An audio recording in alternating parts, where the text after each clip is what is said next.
Assalamu alaikum. Okay, so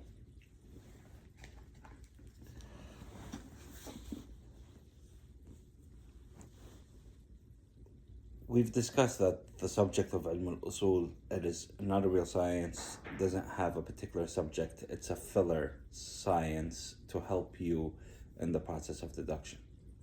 In Islam, there are a few things that we study officially and things that are not studied. You would study, for example, the Quran, ulum al-Quran, you would study hadith, ilm al-hadith, ilm al-rajal, you would study ilm al-kalam, you would study logic, you would study philosophy.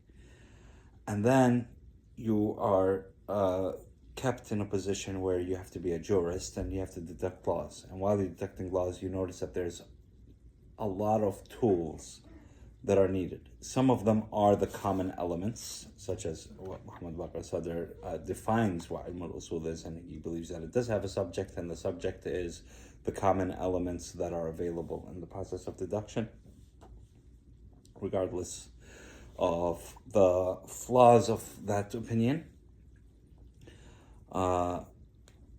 There are many subjects that enter into ilm al-usul, even though they would have, no clear path or no clear place for us to study it anywhere else officially.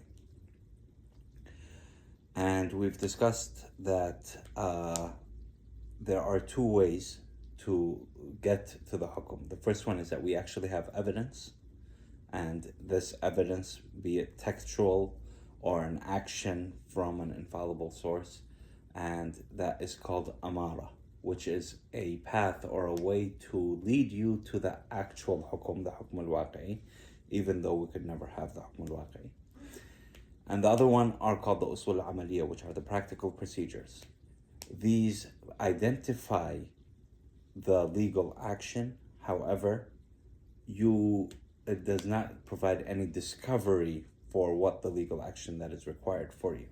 Basically, it provides munajjaziyah and mu'adhariyah, and that's it. However, it doesn't lead to the actual hukum in any way.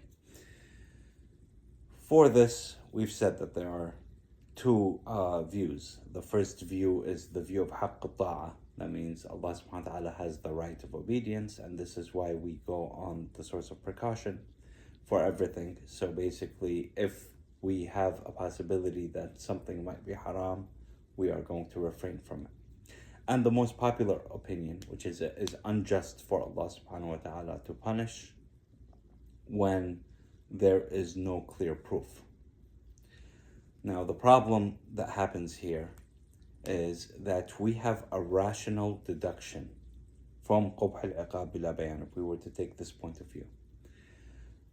Because it says it is unjust for Allah subhanahu wa ta'ala to punish you without clarity, without making it clear that this is what I want from you. We take this rational deduction and we put it on one side. And the second part is we could take all of the amarat that we have in fiqh.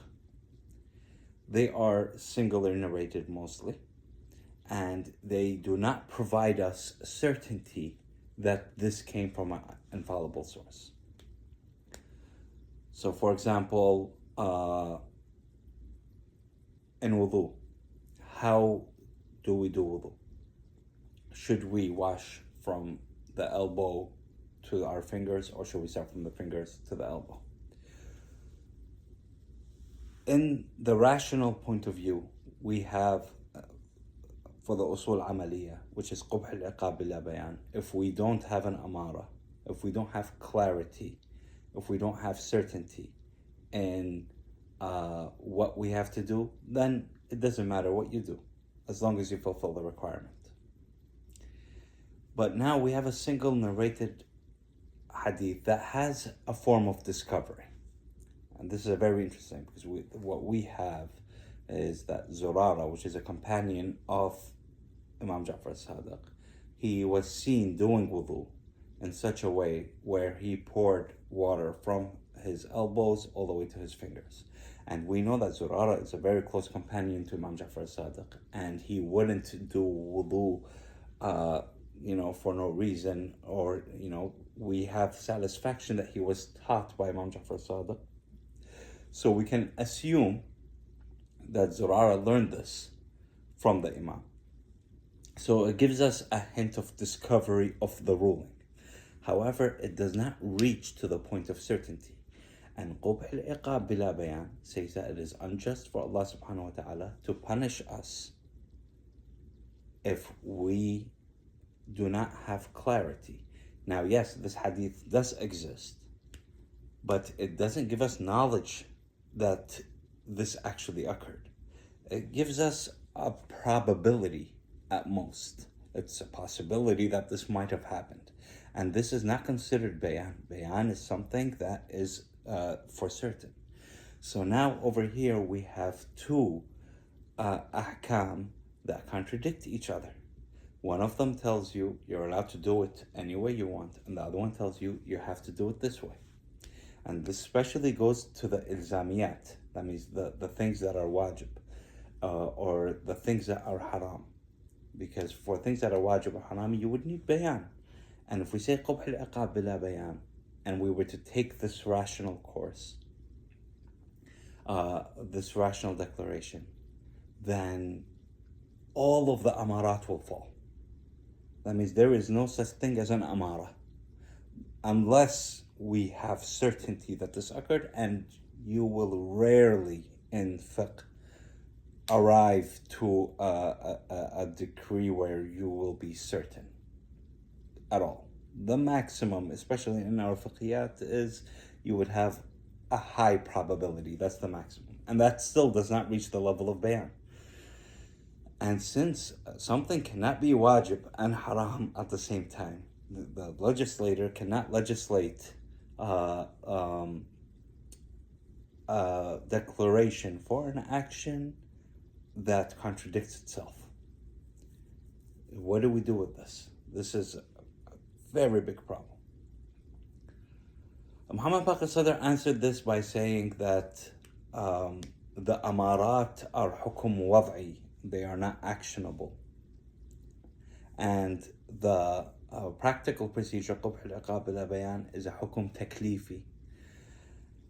And back and forth with this, it is interesting on how to argue, because the problem is they went into the fact that they think that these are logical, true scenarios.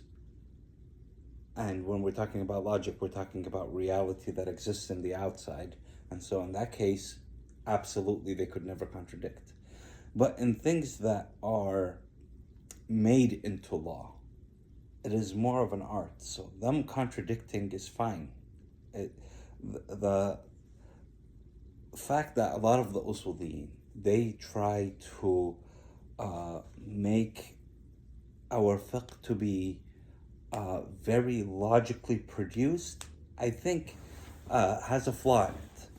Because the rational arguments that Aristotle comes up with do not necessarily apply when we are dealing with law. Especially when we're dealing with law that is personable. To an individual, the law can change. To the situation, the law can change. Because the law in itself is flexible. And constraining it to these logical arguments puts holes in the laws. For example, an asl amali in kitab al-tahara, for example, we say kullu shay'in laka tahir, everything for you is pure unless you know its impurity. This is a fiqhi principle that we take in Bab al-Tahara. Now, what that does is, number one, it opens up flexibility, and number two, it directly contradicts the actual ruling. Say, for example, somebody impurifies a certain room, but you are unaware of it. So you go into this room and you decide to pray. Your prayer is correct. That's number one. Number two, the place is also pure to you, even though in actuality the hukum is that it's najas. Meanwhile, the legislator ignores it all. So these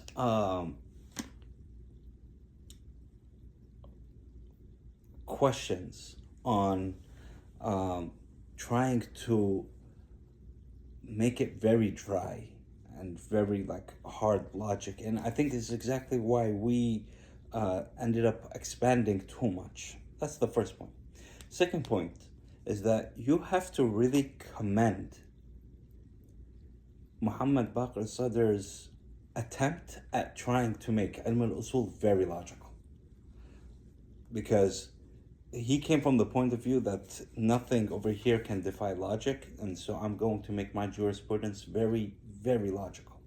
And the way he solved this issue is he starts, if you look at how he designed Ilm al-Usul, he designed it by the first bahth that we actually take care of, and we're going to read of that, is Hujjiyat al-Qatr. That means the binding authority of certainty. Now, this is something, whether you could prove it or not doesn't matter, because certainty is binding, whether you want to argue for it or against it. And this is your innate humanity will tell you that. If you are certain that your house is north and you want to go north, you will head north, even if your house was south. Why? Because you were certain that your house is north. You cannot defy your certainty. I mean, this is any sane human being. So what he did is, we are going to make sure that certainty is binding, and over here everybody agrees. Second thing is the amarat, the things that we have as evidence, which at maximum give you probability. God has elevated their status from probability to the level of certainty. That means, yes, at a first look, that these things do not provide you certainty, but God said, act with them as if they provide you certainty. And this proof, we have to gain certainty in it. If we have this gives hujjiyya to the amarat. Hence, every single thing that we have as an amara, even though it's khabar wahid, even though it's singly narrated, will be considered bayan. Not because it in itself is bayan, but because God gave it the status of bayan. And he went that way. So this is why the most important discourse in Ilm al-Usul is Hujjiyat al-Qatr, and how you play around Hujjiyat al-Qatr. Hujjiyat al-Qatr is the binding authority of certainty. If you understand the binding authority of certainty, and you are successful in taking low-level evidences to the level of certainty, then you have a very strong case of fiqh, number one. And number two, your justifications when it comes to people that try, oh, why is this haram, why is this halal, whatever, they become very, very smooth. And his attempt over here, even though, again, it's a dry subject, it's not going to be fun, it's not going to be easy, but it is phenomenal how Muhammad Baqir Sadr introduces his way of thinking into his fiqh. Because you remember, Muhammad Baqir Sadr does not agree with the Aristotelian logic of gaining certainty, in the sense that you have to find something that is proven and cannot be proven otherwise. Two contradictory things can exist. And when the Aristotelian logic is very much ignored by Muhammad Baqir Sadr, because he strongly believes in the logic of probability. And so he took his istiqra'i mantiq and he applied it in usul. What makes Muhammad Baqir Sadr great in his fiqh is his consistency, because he started off with having his own principles of logic, and he applied those principles of logic in his ilm al-usul. And then obviously in ilm al-fiqh, he applied his principles of usul. It's a different flavor of things. The rulings might end up more or less the same, but the way to come up with the ruling is articulated very properly. And inshallah, starting the next courses, we'll have fun with the binding authority of certainty. Good luck with that.